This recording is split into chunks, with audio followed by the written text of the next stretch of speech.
that functions as a double pump to control blood flow. The heart of an adult male is slightly larger than that of an adult female. On average, a normal adult heart is about the size of a fist and weighs approximately 300 grams, less than 1 pound. The exterior of the heart has a conical shape. The interior of the heart is divided into 4 hollow chambers, enclosed by a layered wall. The heart has a right and a left side, each side with 2 chambers, an atrium and a ventricle. The right and left sides of the heart work in coordination to pump oxygenated blood throughout the body and deoxygenated blood to the lungs. The heart of a healthy adult beats about 60 to 70 times a minute to keep blood constantly moving. Within the thoracic cavity, there is a thin sac known as the pericardium that encloses and protects the heart.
The heart wall is composed of several layers. The 3 layers of the heart wall are the epicardium, the myocardium, and the endocardium. The outermost layer, or the epicardium, is also known as the visceral pericardium, or the innermost layer of the pericardium. It covers the heart, wraps around the roots of the great blood vessels, and adheres the heart wall to its protective sac. The middle layer is called the myocardium. The myocardium is responsible for the heart's pumping action. Its strong muscle tissue makes powerful, continuous contractions possible. This thick layer performs the bulk of the heart's work. The endocardium is the inner layer of the heart wall, lining the heart's interior structures, the chambers, valves, and papillary muscles. The endocardium is continuous with the lining of the blood vessels that attach to the heart.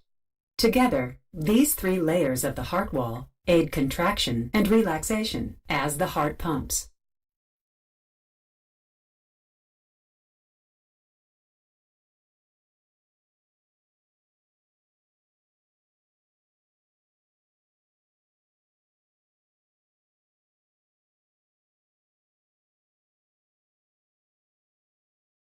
The heart has four hollow chambers, the left and right ventricle and the left and right atrium. Each chamber has a different function.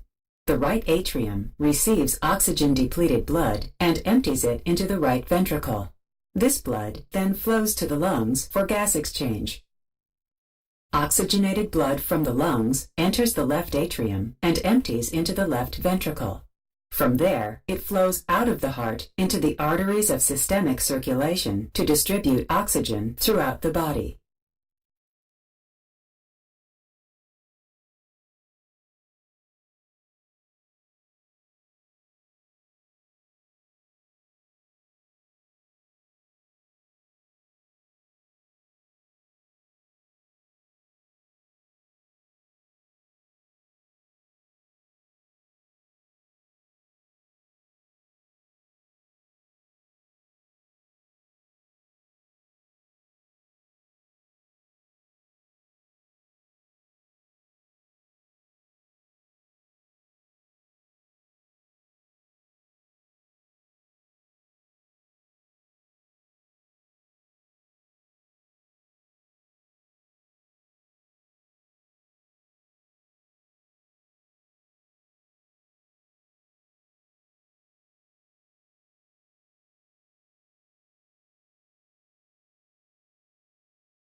The four heart valves control the flow of blood through the heart by opening and closing the heart chambers in a coordinated sequence. The two valves located between the atria and the ventricles are called the tricuspid and mitral valves.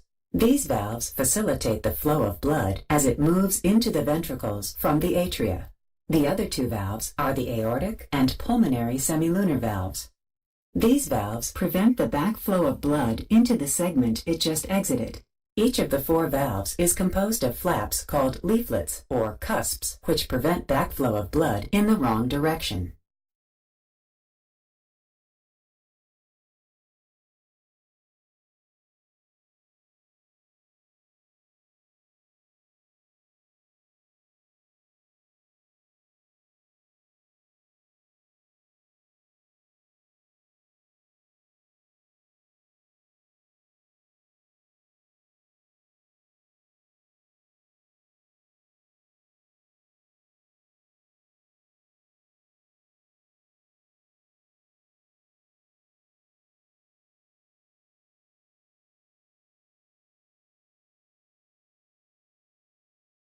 An electrocardiogram, or EKG, is a test that measures the waves of electrical activity of the heart as it beats. It may be used to find an underlying disorder, such as arrhythmia, or to investigate possible damage to the heart. Electrodes placed on the arms, legs, and chest register electrical signals produced by the heart, generating a pattern of waves that show depolarization and repolarization of heart muscle. This pattern is then compared to normal records and analyzed to determine the nature of the problem.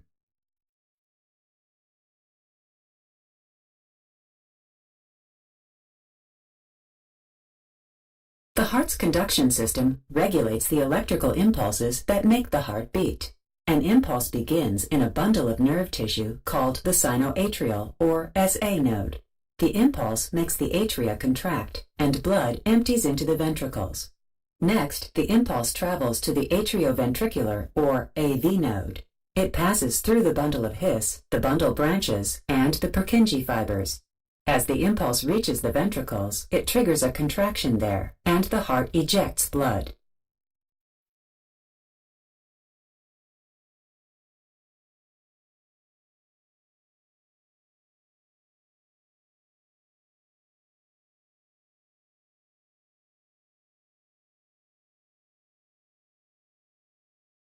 The cardiac cycle regulates both electrical and mechanical activities of the heart. An electrical impulse is sent, which results in a mechanical action. This cycle repeats again and again, increasing during exertion and decreasing while the body is at rest. Blood flows through the heart in the following sequence. An electrical impulse stimulates contraction of the atria, which results in the opening of the atrioventricular valves. Blood flows from the atria into the ventricles through the AV valves. When the ventricles fill, the AV valves close. Upon contraction of the ventricles, the semilunar valves open, and blood flows from the ventricles through the valves and out of the heart. After the two chambers empty, the semilunar valves close, and the cycle repeats. This cardiac cycle can be split into two phases, systole and diastole.